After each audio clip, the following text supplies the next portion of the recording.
England women's দলের বিরুদ্ধে 97 রানের একটা মনে রাখার মতো জয় দিয়ে শুরু করলো 5 ম্যাচের টি20 সিরিজ ভারতীয় মহিলা দল। অবশ্যই যে ম্যাচের প্রধান নায়ক হচ্ছে ক্যাপ্টেন স্মৃতি মন্দনার সেঞ্চুরি। কেন স্মৃতি মন্দনা যে ক্যাপ্টেন্সি করেছে, হরমনপ্রীত কেন খেলেনি সে কথায় পরে আসছি।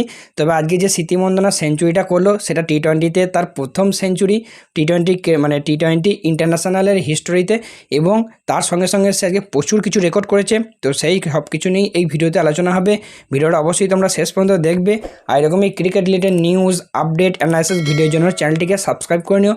তার সঙ্গে আমাদের টেলিগ্রাম চ্যানেলটাও ফলো বা সাবস্ক্রাইব করে নিও, যেখানে ডেলি আমি ছোটো মোটো সমস্ত ক্রিকেট রিলেটেড আপডেট দিয়ে থাকি, যার লিঙ্ক নিচে ডেসক্রিপশনে দেওয়া আছে। সো চলো দেরি না করে ভিডিওটা শুরু করা যাক। পুরুষদের ক্রিকেটে যেমন বিরাট কোহলির নামটাই যথেষ্ট, তেমনি মহিলা ক্রিকেটেও কিন্তু স্মৃতি মন্দনার নামটাই যথেষ্ট। দুজনাই 18 নম্বর জার্সিধারী। পুরুষদের কিং ক্রিকেটের কিং যদি হয়ে থাকে বিরাট কোহলি, তাহলে মহিলাদের মধ্যে কুইন হলো স্মৃতি মন্দনা। 51 বলে তার প্রথম টি20 ইন্টারন্যাশনাল সেঞ্চুরি করলো স্মৃতি মন্দনা। কি সুন্দর ইনিংসটা না খেললো, যেখানে আজকে সে টোটাল রান করেছে 112 রান 62 বলে, যার মধ্যে 15টা 4 এবং 3টি ছক্কা রয়েছে। এবং তারই সঙ্গে বেশ কিছু রেকর্ডও আজকে করে স্মৃতি মন্দনা। স্মৃতি মন্দনা হলো সেকেন্ড ভারতীয় মহিলা ব্যাটসম্যান আফটার হরমনপ্রীত কৌর, হরমনপ্রীত কৌরের পর সেকেন্ড ভারতীয় মহিলা ব্যাটসম্যান হিসেবে টি20 ইন্টারন্যাশনাল সেঞ্চুরি করলো। এর সঙ্গে স্মৃতি মন্দনা হলো প্রথম ভারতীয় মহিলা ব্যাটসম্যান যে ক্রিকেটের 3 ফরম্যাটই অর্থাৎ টি20, টেস্ট এবং ওডিআই 3 ফরম্যাটই সেঞ্চুরি করলো।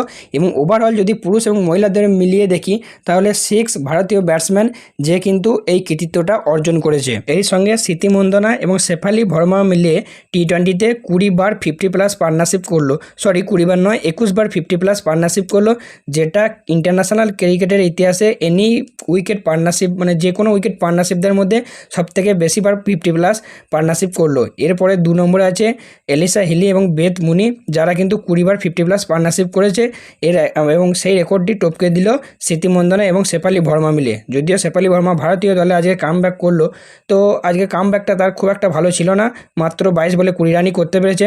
এবং তারই সঙ্গে স্মৃতি মন্দনা ইংল্যান্ডের বিরুদ্ধে 8 বার 50+ স্কোর করলো, যেটাও কিন্তু একটা অপোনেন্ট টিমের বিরুদ্ধে এতবার 50 করা স্কোরেরও কিন্তু হাইয়েস্ট রেকর্ড। এবং স্মৃতি মন্দনার এই সেঞ্চুরির সঙ্গে সঙ্গে ভারতীয় মহিলা দল আজকে 5 উইকেট হারিয়ে 210 রান করে, যেটা কিন্তু ভারতের টি20 ক্রিকেটের ইতিহাসে সেকেন্ড হাইয়েস্ট টোটাল। বাকি আসে হরমনপ্রীত কৌরের কথাই, কেন আগে খেললো না। তো হরমনপ্রীত কৌর এর আগে যে একটা ওয়ার্ম আপ ম্যাচ হচ্ছিল ইংল্যান্ডের বিরুদ্ধেই, সেই ওয়ার্ম আপ ম্যাচে তার মাথায় একটু হালকা চোট পায়, যদিও সেরকম কিছু সিরিয়াস নয়, শুধুমাত্র তার কিছু প্রিকশনের জন্য এবং তার সেফটির জন্য তাকে শুধু মাত্র আজকের এই ম্যাচটায় রেস্ট দেওয়া হয়েছে, যেখানে বলা হয়েছে সে কিন্তু পরের ম্যাচে আবার ভারতীয় দলে কামব্যাক করবে।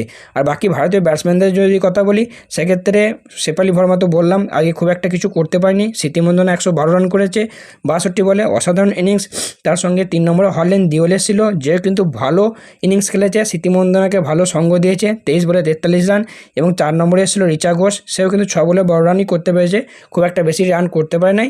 এবং জেমিমা আজকে 5 নম্বরে খেলছিল, জেমিমার ব্যাট থেকে আজকে কিন্তু রান আসেনি। এবং যদি ভারতীয় বোলারদের কথা বলি, সেই দিক থেকে ভারতীয় বোলাররা ওভারঅল সবাই মিলেমিশে কিন্তু ভালো পারফর্ম করেছে, যেখানে ইংল্যান্ডকে মাত্র 113 রানই অল উইকেট করে দিয়েছে। এবং ইংল্যান্ডের ব্যাটসম্যানদের মধ্যে একমাত্র ক্যাপ্টেন ন্যাথ ব্রান্ড সেই একটু বেশি রান করেছে, বাকি যে সমস্ত ব্যাটসম্যানরা ছিল তাদের কাছ থেকে সে কিন্তু খুব একটা সঙ্গ পায়নি, যার দৌলতি আর কি 113 রানে অল উইকেট হয়ে যায়। এবং ভারতীয় বোলাররা যেটা বললাম সবাই মিলে উইকেট পেয়েছে, যেমন অমনজিৎ কৌর 1টা উইকেট নিয়েছে, দীপ্তি শর্মা সে 2টো উইকেট নিয়েছে এবং 2টো মূল উইকেট নিয়েছে, যেটা সবসময় দীপ্তি শর্মা করে থাকে ভারতের হয়ে। অরুন্ধতী রেড্ডি 1টা করেছে, 1টা উইকেট নিয়েছে।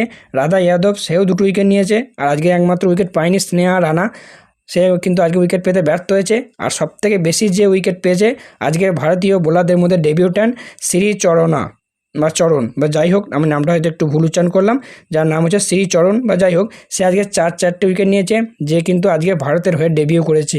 এবং ভারতের ডেবিউ ম্যাচে একটা টি20তে 4টা উইকেট নেওয়া কিন্তু মুখের কথা নয়, সেটা আবার ইংল্যান্ডের মতো মাটিতে গিয়ে, ইংল্যান্ডের মাঠে এবং এমন একটা আনএক্সপিরিয়েন্স প্লেয়ারের পক্ষে এরকম 4টে উইকেট নেওয়া সত্যিই কিন্তু প্রশংসার যোগ্য রাখে শ্রীচরণ। তো 5 ম্যাচের এই টি20 সিরিজ হবে, যেটা ছিল আজকের প্রথম ম্যাচ। তো ভারতের এই যে প্রথম ম্যাচে এই 97 রানের জয়, এটা ভারতীয় প্লেয়ারদের কাছে অবশ্যই একটা বড় কনফিডেন্স নিয়ে আসবে প্লেয়ারদের মনে। এবং পরের বছর ইংল্যান্ডের মাটিতেই কিন্তু 2026-এর টি20 ওয়ার্ল্ড কাপ আছে। তো ভারত এই যে সিরিজটা খেলছে, এই সিরিজটা থেকে কিন্তু অনেক কিছু শিক্ষা নেবে এবং শিক্ষা নেওয়া উচিত, যাতে 2026-এর টি20 ওয়ার্ল্ড কাপটা ভালো পারফর্ম করতে পারে। তো এটা কিন্তু সেই যে টি-20 ওয়ার্ল্ড কাপের প্রস্তুতি এক প্রকার বলতে পারো, কারণ ভারতের কাছে শুনতে খারাপ লাগলেও ভারতীয় মহিলা দলের কাছে কিন্তু এখনও পর্যন্ত কোনো আইসিসি ট্রফি নেই।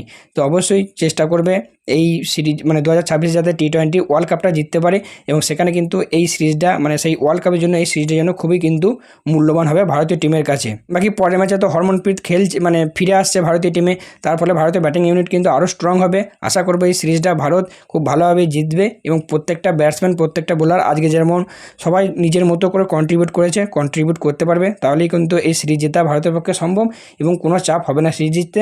বাকি এই ছিল আজকের ভিডিও, তোমাদের কেমন লেগেছে, তোমরা কে কে খেলা দেখেছো অবশ্যই কমেন্ট করে জানিও। আর ভিডিওটা ভালো লাগলে অবশ্যই একটা লাইক করে দিও, কোনো প্রশ্ন থাকলে কমেন্ট বক্সে করতে পারো, তার উত্তর দেওয়ার চেষ্টা করবো। সো চলো দেখা হচ্ছে পরবর্তী ভিডিওতে।